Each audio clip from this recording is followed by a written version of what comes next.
Be ready. Start. Mr. Deputy Chairman, sir, before beginning my speech on the budget, I would like to associate myself with the other gentlemen without holding any speculation in condemning the incident which was referred to earlier. Everybody here, I am sure, will join with me that political violence is not the thing to be thought of, and it is a very condemnable one. And I associate myself with the views expressed by my other friends on both sides of the house. So far as the budget is concerned, as the economic survey has indicated, the year 1994-95 was a year of unprecedented economic strains in the history of independent India. Again, sir, if you look at the economic survey, we find that the growth either in industrial or agricultural or export sector has not been a very encouraging one. Sir, the Honorable Finance Minister, while trying to frame the budget, had to consider the economic crisis faced by the country and had to grapple with many conflicts in framing the budget.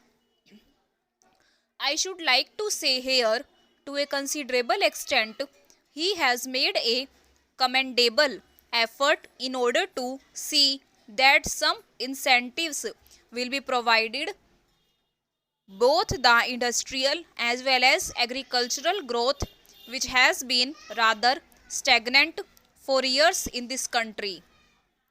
Sir, the problems of inflation, economic stagnation, and mounting unemployment, and almost a halt in the industrial and agricultural growth have been facing the country for the last several years, and these have to be broken. But I wonder whether the proper way to tackle these serious problems is to follow the same old path of increasing indirect taxation and budgetary deficit.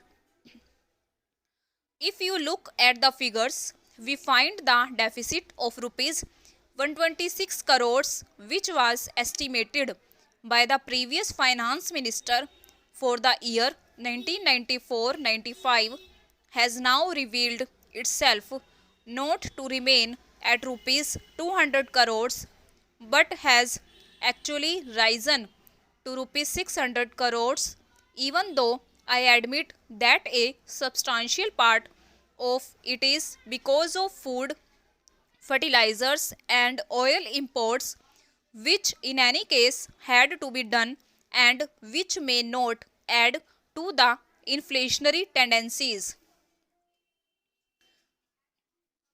One wonders whether the current overall deficit can be kept at rupees 400 crores as estimated and reduced to rupees 200 crores with the proposed massive taxation of rupees 300 crores.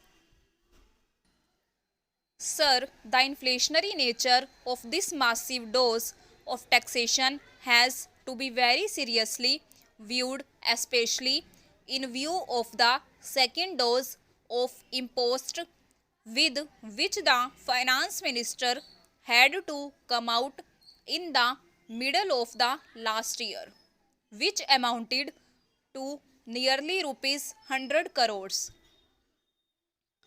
Again, the impost of the previous finance minister for resource raising on top of the previous one, which gathered nearly rupees 800 crores to rupees 1000 crores by way of central taxes, railway taxes, post and telegraphs, levies, and also taking into consideration the many deficit budgets of the different states. I am sure will result in back breaking burden for the people.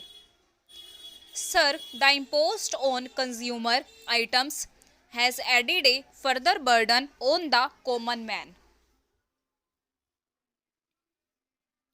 The only justification which I can see for the additional taxation will be found in the hope of raising the plan outlay by about 23% to rupees 6,000 crores, and it is a welcome feature, particularly so when the outlay is substantially for agricultural and energy resources, and I commend that effort of the Honorable Finance Minister.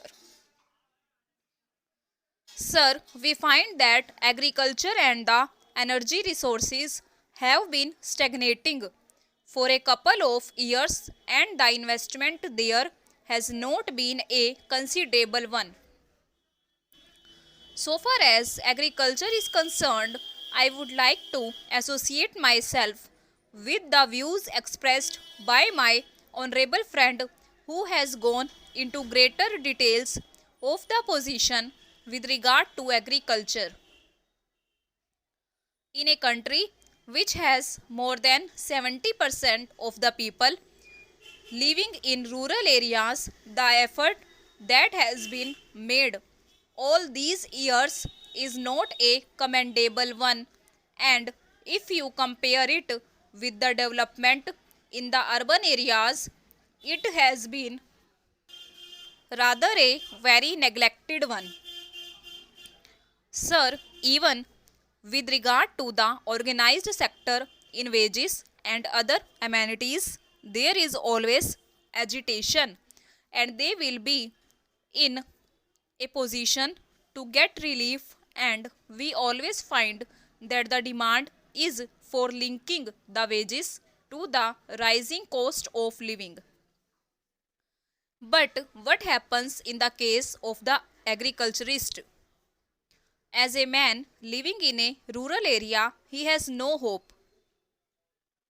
Whatever be the rising cost of living, he has to eke out a living with whatever he can produce out of the paltry piece of land that is available to him. I am not against the ceiling on land holdings or new land reforms which have been brought in over.